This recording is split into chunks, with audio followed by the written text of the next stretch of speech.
गरेर युज गर्ने हैन, यस्तो गरेर युज गर्ने हैन।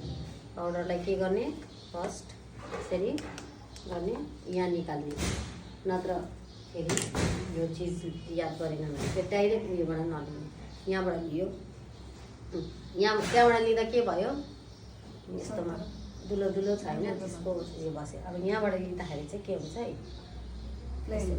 मजाले ब्लेन्ड भएर अब के हुन्छ, अब यो एक्स्ट्रा प्रडक्टलाई म अलिकति यहाँ राख्छु, किनकि यहाँ पनि त चाहिएको छ। अब चाहिँ यसरी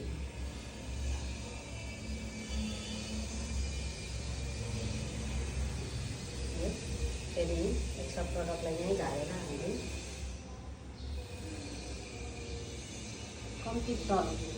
कम्ती क्वान्टिटीमा यसरी आँखामा लगाउँछ भने चाहिँ आँखामा पनि पस्दैन या त झर्दैन पनि, बेसीमा पनि अब हुँदैन क्या।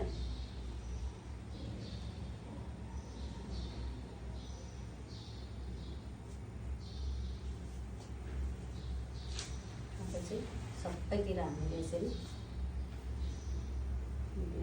अब कसैले अब माथिहरू लाउँदाखेरि कसैको निधारमा के हुन्छ, दाग बसेको हुन्छ होइन, त्यसलाई पनि एकताल निधारमा लाउनु अगाडि एकताल ब्लेन्डरले टच गरिदिनु, जहाँ जहाँ दागी भएको छ त्यहाँ।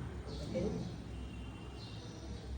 फर्स्ट यसरी डोलो बनाएर त्यहाँको ब्लेन्ड गर्दै जाने।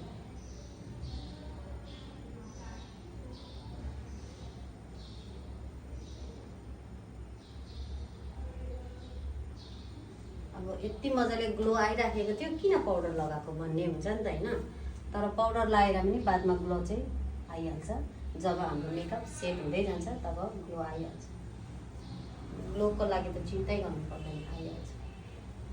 मेरो माइन्डमा पनि भर्खर त्यही क्वेसन आउँदै